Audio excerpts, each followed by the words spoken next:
Welcome back to the Physio Foundations podcast, where we talk about the knowledge and skills that provide the foundation of expert clinical practice. So Professor Terry Haines is the head of the School of Primary and Allied Healthcare here at Monash University, and our Department of Physiotherapy, that you've heard from a lot of people on this podcast so far from, is one of 5 departments that sit within that school, along with our Rehabilitation and Independent Living Research Centre, which we call the RAIL Centre. And Terry is the head of all of that, and he's a key member of our new National Centre for Healthy Ageing, which will be based here at Monash University Peninsula campus. So Terry has a big leadership role. He also has a very strong track record in research, which is what we're going to be talking about today. So Terry's professional background is a physiotherapist and in health economics, and he's worked in clinical and research roles for over 20 years. His research interests are vast, but they include improving the allocation of healthcare resources to better meet community needs, reducing waste in research, and he leads a number of government-funded and industry-funded research projects that look at the most effective and efficient ways of translating evidence into practice. So bigger picture stuff. And Terry's own research has led to several advances in health outcomes and changes in practice. So there's many examples we could touch on here, but one example is leading the world's first trial to demonstrate that falls amongst people in hospital, adults in hospital, can be prevented, and developing a patient education program that led to a 50% reduction in falls and falls injuries in geriatric rehab units in Western Australia, on the other side of the country to us, amongst many other research achievements. So Terry's received over $90 million in research funding, which is a lot. If you've ever worked in research, getting even $1 can be challenging. So $90 million in research funding, published over 400 peer-reviewed manuscripts in top journals, and has supervised over 33 PhD students to completion. So Terry is a big gun in research and in leadership, and as an academic leader and a researcher, Terry's focus is the bigger picture stuff. But I also want to talk to Terry today about how you, as a physiotherapy student or health profession student or a graduate or even an experienced clinician, how you can be involved in research as well and contribute to these bigger visions. So let's bring him on. Terry Haines, welcome to Physio Foundations. Luke, it's a pleasure to be here. Thanks for coming on. It's really good to have get your perspectives here as well. We've got a new grad series. We talk to freshly graduated physiotherapy students about their experiences. And we've had an episode with Professor Christian Osadnik, who's now a head of Department of Physio, about a similar topic. How can you get involved in research as a student or a new grad or a clinician? So we'll go into that, but can you tell us a bit more about your research interests and the key projects you're leading and what gets you out of bed in the morning? Yeah, being able to get out of bed in the morning is a very easy thing because I've got such a long line of project meetings I've got to get to make sure that the projects keep going. But that's part of the fun of the game. The things that I really get passionate about are finding problems either for patients that solutions haven't been created for yet, finding problems in the system, finding areas where there are concerns that, we're not doing things that maximize the outcomes for the community that we serve in healthcare. So whether it's geriatrics, pediatrics, rehabilitation, preventive healthcare, all of these different clinical areas are just the context for me for a broader issue, which is the problem solving, and the manifold ways that we can go about forming solutions in partnership with consumers, in partnership with clinicians and other researchers, to be able to improve the way that we deliver healthcare across the many sectors of the healthcare fields. So how do you find problems? What's your approach? For me, I started off doing my own personal research in the area of falls prevention. I was working as a rehabilitation physiotherapist at the Peter James Centre in Burwood East. I had a wonderful job there, great people to work with, and loved spending time with patients. Something about subacute care, being able to see people repeatedly, day in, day out, and form relationships with them that I really enjoyed. And, the problem that I encountered was that, after a couple of weeks of rehabilitating someone's walking, I get a message come down from the ward, Mrs. So-and-so's not coming down for physio today because they've fallen over overnight.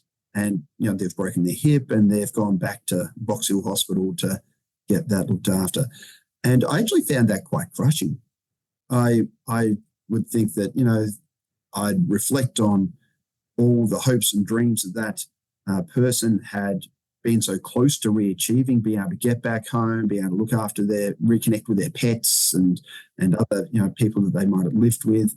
And seeing that taken away from them again is something that really struck me. And that's what made me think, what? Something needs to be done about this. Why is this happening?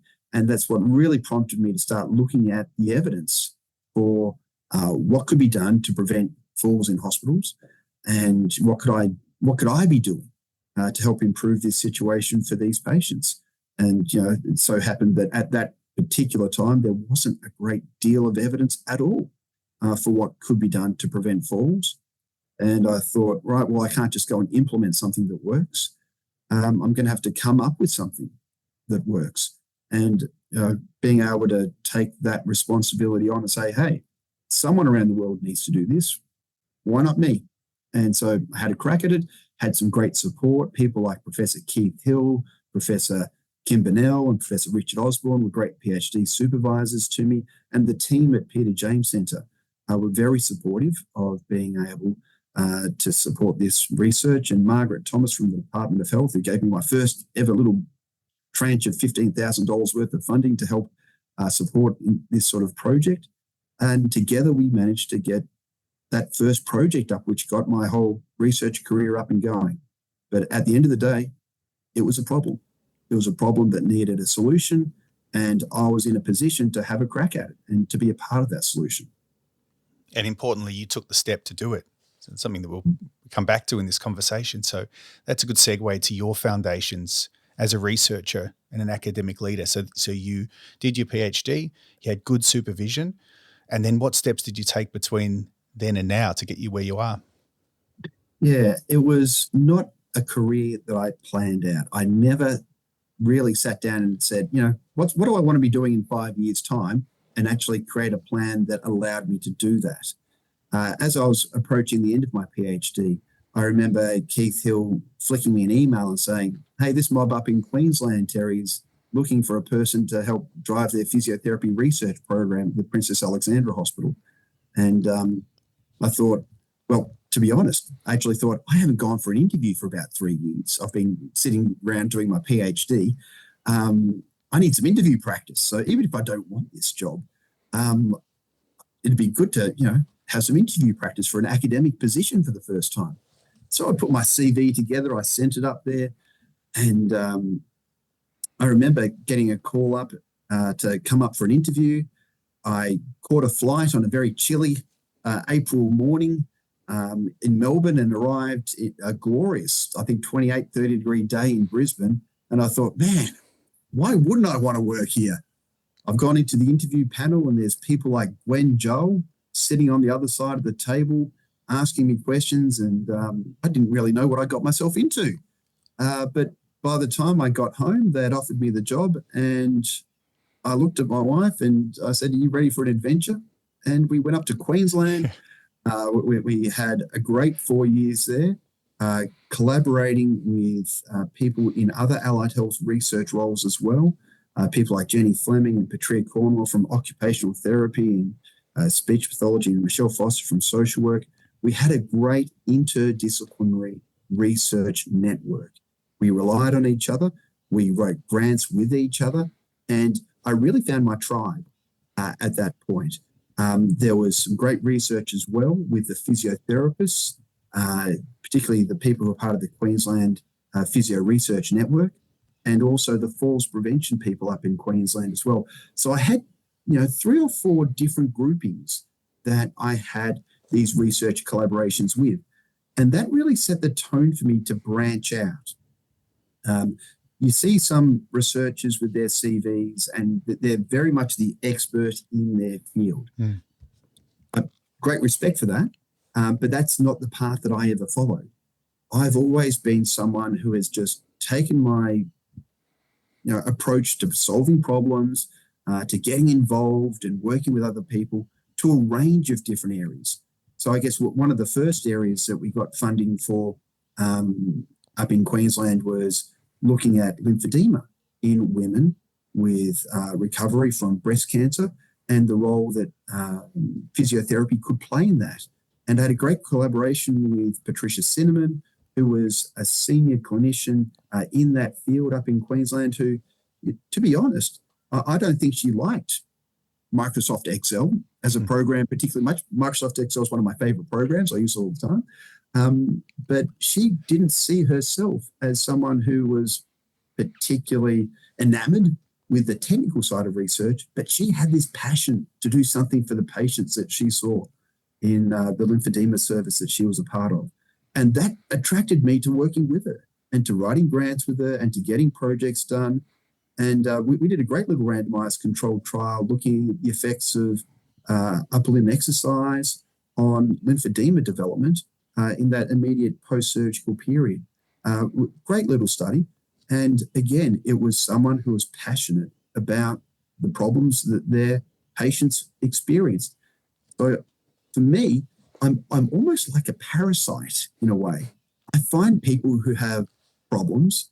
So when you ask me, what are the problems that I try to deal with? Well, the problems come to me in a way.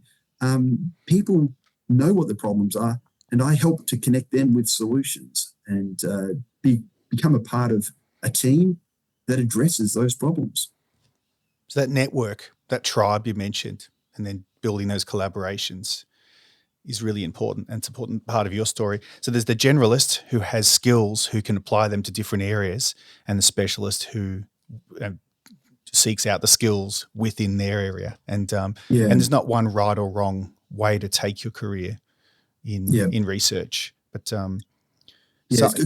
quite often people will have their starting area, their PhD area, and I still do falls prevention research. I still love doing falls prevention research. I just find that having involved in a whole bunch of other areas as well, personally, I find that's really enjoyable and just really broadens the scope of the people I get to work with. And every new collaboration is not only a colleague, usually by the end of it, it's a friend that you've made. And there is a certain satisfaction that comes with that and a certain level of enjoyment from working alongside great people. Yeah. So having this broad perspective then that you've got, then you'd be a good person to ask this question. What do you think, looking across the physiotherapy profession and maybe more broadly across all the allied health professions, what do you think the key areas for future research are? There's so many. We could be here all day, but the key ones. I do take a little bit of a lead from a very, very, very scientific source, being the evening news. And I actually pay attention to what the politicians are saying.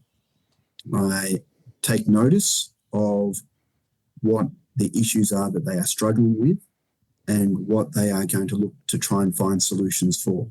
So whenever you see a politician who's struggling to answer a question, pretty sure that they're going to be going back to their departmental secretaries going, I need an answer. I need a solution. And from that sort of thing, funding opportunities flow. So at the moment, if I reflect on what's been in the media recently, the women's pain gap is something that has come up quite a bit. And that's something that physiotherapists can definitely get involved in and be a part of that solution for. At Monash, we've got some great researchers in this space. Jodie Dakic is a leader in this space, but there's many others around the country who people can connect with and be a part of that solution with. I also look at broader issues. We look at the cost of housing. We look at social structures and affordability. One of the great things about being in this head of school role is we've got a department of social work, we've got a department of occupational therapy, and through those departments, we're now developing relationships with groups like the Salvation Army and helping to add value to their services through placements that our students are doing with their services to serve those sort of populations in need. So there's lots of areas that come up. Some things I can do something about quickly within my own resources and within the programs that we run. Other ones I'm just looking at, right, there's probably going to be a fair bit of funding, there's going to be a fair bit of investment in this space coming into the future. So being mindful of what the problems are as they're expressed by our political class, as much as we sometimes want to ignore the politicians, I actually think we do that at our own detriment. And we should be involved in that political discourse. And if there's problems out there that we can see that aren't being discussed, that we think are important problems, right, we'll become a part of that solution. Get out there, write a letter, get on the media, promote the issue, and get it into the discourse, because it's only when you start talking about a problem that things start to happen to get it addressed. Well, there's lots of problems, lots of examples of problems that have not been priority areas. Women's health is one that you've mentioned. Falls was an area that you pushed the issue. And have you seen the funding improve or change over time for the areas that you've researched in? You said there wasn't much research in falls. Is that so? You've seen the funding improve, and therefore the opportunities for doing research and progressing your career come from there. Certainly, I think the advent of the Medical Research Future Fund has been a fabulous thing for allied health researchers, physio researchers as well, because the Medical Research Future Fund has focused on very tangible, very practical problems that we need to address. So if I look at a number of the funding application openings now, they're coming out all the time, and they're looking at things like trying to manage presentations to emergency departments, because our emergency departments often have ramping and other issues which aren't great. But there's other funding out there for improving the outcomes for people from various areas of disadvantage, whether it be socioeconomic, people who live in regional and remote areas, people who have different backgrounds in terms of their gender orientation, for example. So there's a lot of opportunities now for research to take place that really would have been hard in previous years. And I think I really do applaud the steps that have been taken by policymakers and by government to establish the Medical Research Future Fund and the various priority areas and targeted calls from the NHMRC as well that can be accessed now by researchers to try and address these problems that have gone for years without a dedicated funding source. There's obviously, we mentioned research waste. I did in my introduction, and there's research for the sake of research that can happen. And your first point was problems. We've got problems out there, and we want to help people with those problems. So having research that directly helps priority areas is so important. What about if we go back from the bigger picture, bigger, wider view here, and think about the person listening to this? So be they a student or a graduate or an experienced clinician, and they're doing mostly clinical work. How can they get involved at any level in research? And that was you. That was you in the Peter James Centre when you were seeing those falls and seeing the impact on people, and you wanted to get involved, and it led you to where you are. Yeah. My first message would be to believe in yourself. Now, your introduction, Luke, makes me blush with the achievements being listed, but there is no great difference between someone like myself and, if you're a clinician, if you're a student. I used to be in your shoes, and I wasn't that brilliant a student, to be honest. I was a reasonable clinician, I think. Maybe the rates of falls went down at the Peter James Centre when I moved out from my clinical role and into a more administrative role. There is no need to put people who are great researchers or leaders in academia on a pedestal, because you could be there yourself. It is time. It is opportunity. It is a lot of hard work. I won't hide from that. You've got to work hard to get there. But in terms of your capacity, if you've been able to complete training as a physio or as an allied health professional, you've got the starting point there. So don't doubt yourself and your capacity to get in the game, to make a contribution. I always viewed that getting to research was my way to have an impact beyond just the people who I was seeing on a day-to-day basis. That being able to make a 1% difference to how we provide care around the world would lead to a tremendous amount of benefit, much more than I could ever achieve as an individual clinician, despite, how good or otherwise I might have been in that role. But don't doubt yourself that you could be in that position as well. Once you've got that, you've backed yourself to be able to get out there, it's identifying problem. What is it that frustrates you? What is it that gets your goat, so to speak? What is it that you want to be able to do something about? Doing a PhD, it's a fair amount of time. It's a fair amount of effort, and rightfully so. So you're going to want to have something that you feel, a bit of passion towards, and want to be able to get out there and do it. So if you're driving your own PhD and your own research, get something you're passionate about that you're prepared to believe in. Don't think you have to do a Nobel Prize. PhD is about learning how to use the tools of the trade. It is not the Nobel Prize. That comes way, way down the track. It's not on my agenda. But it's about learning how to use tools that you can then apply to problems. And the more tools you've got, the more different problems you can try and solve. Apprenticeship in research. Exactly. Do you think? Yeah. As an analogy. Yeah, I often say, you're going off on a PhD. It's like you're building a house. You're learning how to use the nail gun, the screwdriver, all that sort of thing to build a house. But then after a PhD, you don't go and build the exact same house again. You use the tools to build different sorts of houses and do different projects. But it's the tools that you learn that are really the thing that you take with you. The house still stays there.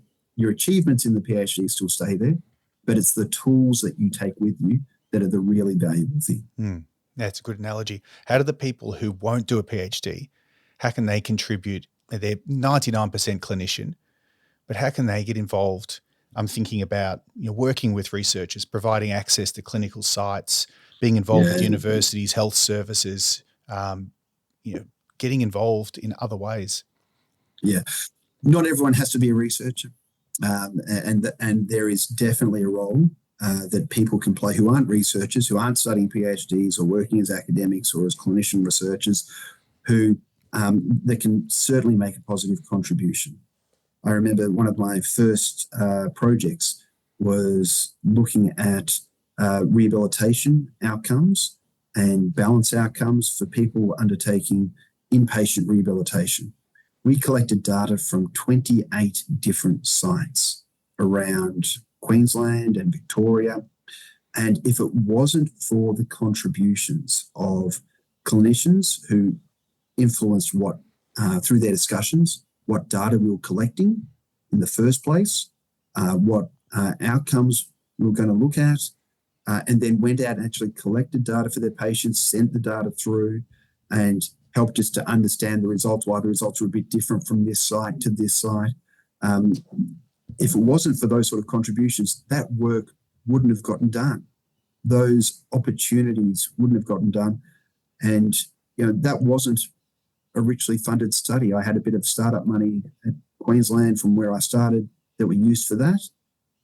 But it was through the massive contribution of the physio clinicians from around the country that allowed that project to get done, and for us to learn a bunch of things. I think we got about 5 or 6 papers out of that one project.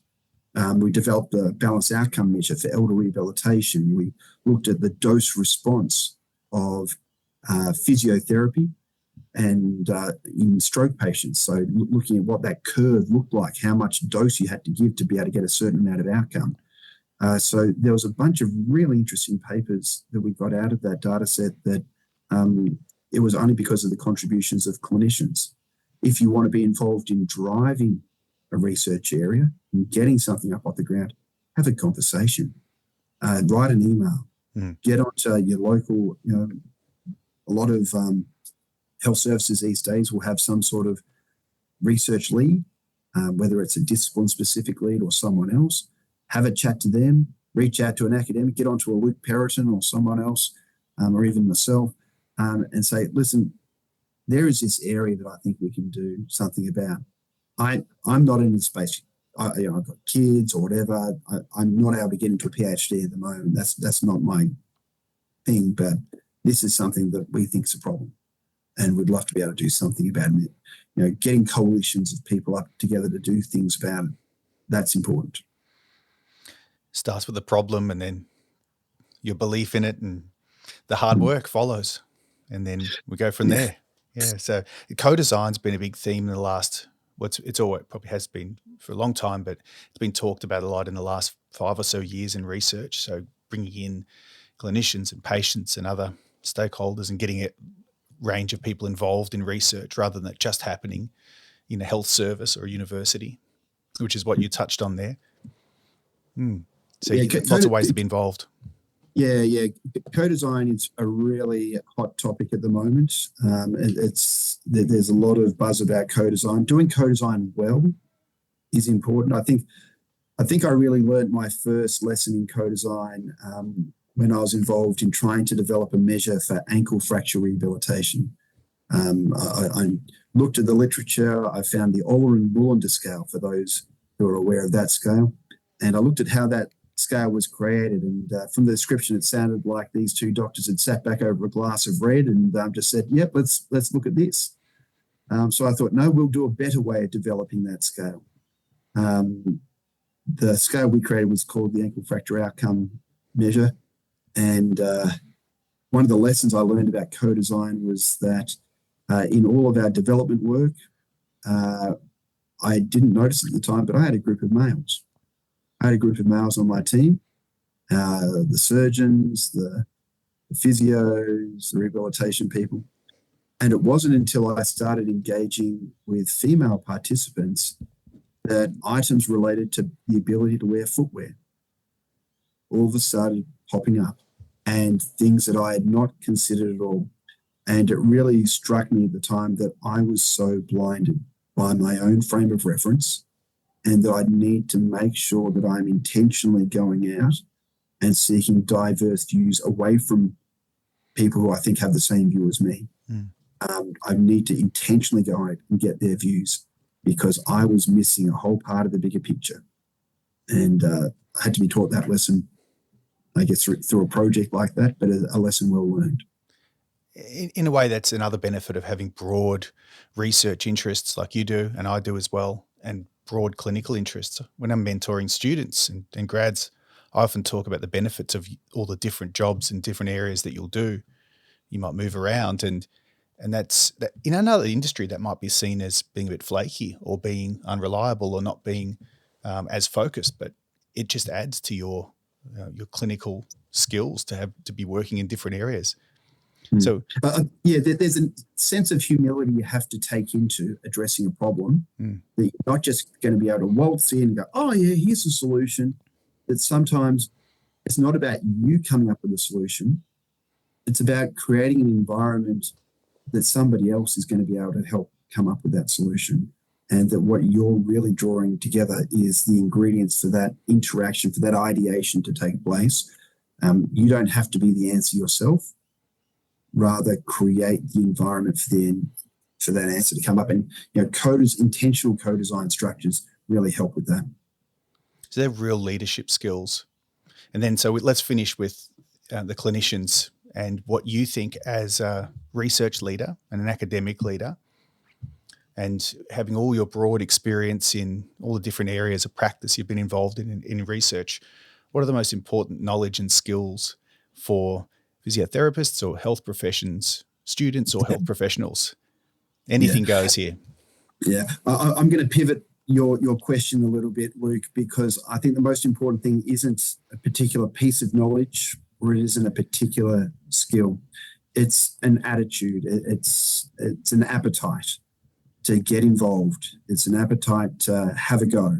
It's an appetite to be persistent, to be resilient and take on those questions which are the ones that are sitting there that someone hasn't answered yet, and you've potentially got a role to play in finding that answer. whether it is a clinical problem for an individual patient you've got or something much broader from a health system perspective. Being able to be that person who is willing to have a crack, to get involved, to roll the sleeves up and get in there, to me is the greatest marker of success moving forwards, and the thing that is really going to, separate people who go in and make an amazing amount of difference from people who sort of sit back and go, oh, gee, this is a big problem. Someone should do something about this. And with that comes the need to be tolerating uncertainty, be prepared to be wrong and to fail, but having a go. So that's a great final message, that attitude and that appetite for having a go and trying to solve problems. But as you said, not necessarily having to be putting the ego first and you have to solve the problems, creating that environment for other people to solve problems. Yeah, and being allowed, allowing space for somebody else to be the champion. That is really important. Being able to promote the success of others and to celebrate the success of others. It's not about me. It's about the problem being solved. And that's the real key to success to me. Brilliant. That's a great final message for everyone. Terry, I really enjoyed the chat. You answered all the questions I wanted to do. Bigger picture, I wanted to think about the individual who's just thinking about research and whether they can be involved. There's a lot that people can do further reading on you and your background. A quick Google search of Professor Terry Haines and Monash University will bring up Terry's profile. I'll have that in the show notes for you if you're interested in further reading. Any other places that you'd recommend people go to read about your projects or to find any further information? Anything else you want to promote? Oh, man. I'm actually a bit of a social media hermit. I am very lax with my LinkedIn. My Facebook has not been updated for about 20 years and don't even talk to me about Instagram. My children try to talk to me about Instagram. So I'm actually a person, and my projects are not particularly easy to find. Monash University does have a very nice staff profile page, though, where all the information I have to put into the Monash system gets regurgitated out at you in very nice pictures of world maps and projects. So head to the Monash University staff profile page and you'll find out all the different projects that I'm involved in. But yes, a bit of a social media hermit, I describe myself as. And maybe there's something in that for productivity and doing all the many things you do. Maybe we could all learn from that, but fantastic. But you can find you online anyway. So thanks very much, Terry, for the chat, and hopefully we can do it again in the future. Thanks for your time, Luke. So thanks everyone else for joining us in the conversation. You can follow at Periton Physio. You can find me at Luke Periton. You can find me on LinkedIn as well. And if you're interested in continuing the conversation, you can track us down there, and more than happy to chat to you. So thanks very much for being a part of this conversation, and we'll see you next time. So until next time, this is Professor Terry Haines and Luke Periton wishing you all the very best with your studying, professional development, and lifelong learning.